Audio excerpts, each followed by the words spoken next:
Hi, hello, welcome back to our channel Chennai Telugu Ponnu. It's me Shravanti. So இன்னைக்கு எந்த ஹவுல் videos இல்லை, tips இல்லை, fashion tips இல்லை, ஒரு சின்ன ஸ்மால் வீடியோ எல்லாருக்கும் வந்து தெரியணுன்றதுக்காக. ஸோ லாஸ்ட் மந்த் இல்லை பிஃபோர் லாஸ்ட் மந்த் நான் வந்து கிவ் அவே அனௌன்ஸ் பண்ணியிருக்கேன். 3 மெம்பர்ஸ்க்கு வந்து நான் வந்து கிவ் அவே கொடுக்க போகிறேன் அப்படின்னு சொல்லிட்டு அனௌன்ஸ் பண்ணியிருக்கேன் இல்லையா. ஸோ நிறைய பேர் வந்து அதுக்கு காமெண்ட்ஸ் பண்ணியிருக்காங்க. அதெல்லாம் சும்மா தான் அவங்க ரிலேட்டிவ்ஸ்க்கே கொடுத்துருவாங்க அப்படி இப்படின்னு சொல்லிட்டு. ஸோ அதெல்லாம் பக்கத்தில் வச்சோம். நான் வந்து அந்த மாதிரி இல்லை, எல்லாரும் ஒரே மாதிரி இருக்க மாட்டாங்க. ஸோ நான் வந்து ஜென்யூனாக வந்து ஆக்சுவலி பார்ட்டிசிபேட் பண்ணது 3 பேர் தான். ஸோ அவங்க தான் வந்து எனக்கு ரெகுலராக வந்து எல்லா வீடியோஸ்க்குமே வந்து காமெண்ட்ஸ் அனுப்புறது, லைக்ஸ் பண்ணுறது இதெல்லாமே பண்ணியிருக்காங்க. ஸோ அவங்களுக்காக நம்ம ஏதோ ஒன்று பண்ணணும் அப்படின்னு சொல்லிட்டு அந்த 3 மெம்பர்ஸ் வந்து லாஸ்ட்டு அந்த அனௌன்ஸ் பண்ணுற டைமில் வந்து நான் கொஷின்ஸ் கேட்டிருக்கேன். கரெக்டாக வந்து 2 பேர் மட்டும்தான் பதில் சொல்லியிருக்காங்க. ஸோ அவங்க 2 பேருக்குமே வந்து கிஃப்ட் கொடுத்துட்டேன்.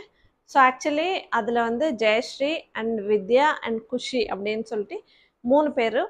ஸோ ஜெயஸ்ரீ வந்து கரெக்டாக ஆன்சர் சொல்லியிருந்தாங்க. ஸோ அவங்களுக்கு நான் சாரீ கூட அனுப்பிச்சிருக்கேன்.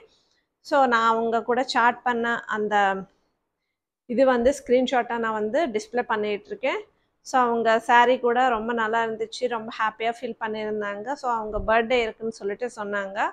ஸோ நெக்ஸ்ட்டு வந்து வித்யாவுக்கு நான் கிஃப்ட் அனுப்பலான்னு பார்த்தா அட்ரஸ் அனுப்புங்க அப்படின்னு சொன்னால் அவங்க வந்து இல்லைக்கா எனக்கு கிஃப்ட் எதுவும் வேண்டாம், அந்த காசில் வந்து இல்லாதவங்களுக்கு யாருக்காவது நீங்கள் கொடுத்துருங்க அப்படின்னு சொல்லிட்டு எனக்கு வந்து மெசேஜ் அனுப்பிச்சிருக்காங்க. ஸோ அதுக்கு வந்து எனக்கு ரொம்ப ரொம்ப ஹாப்பியாக ஃபீல் ஆகிடுச்சு. ஸோ அன்றைக்கி என் ஹஸ்பண்ட் பர்த்டே ஆக்சுவலி. ஸோ அன்றைக்கே நான் வந்து கிட்டத்தட்ட ஒரு 15 மெம்பர்ஸ்க்கு வந்து ஃபுட் அண்ட் வாட்டர் பாட்டில்ஸ் வந்து டொனேட் பண்ணியிருக்கேன். அன்றைக்கி ஒரு சாட்டர்டே ஒரு 12 o'clock நானும் என் ஹஸ்பண்டு என் பாப்பா 3 பேரை வந்து கிளம்பி போயிருக்கோம். ஸோ அங்கே வந்து எல்லாம் பேக் பண்ணி வாட்டர் பாட்டில்ஸ் எல்லாம் வாங்கி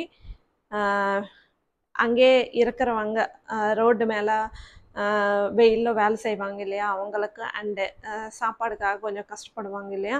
ஸோ அவங்களுக்கு கிட்டத்தட்ட ஒரு 15 மெம்பர்ஸ் கிட்ட வந்து நாங்கள் சாப்பாடு கொடுத்துருக்கோம். அன்றைக்கி என் ஹஸ்பண்ட் பர்த்டே கூட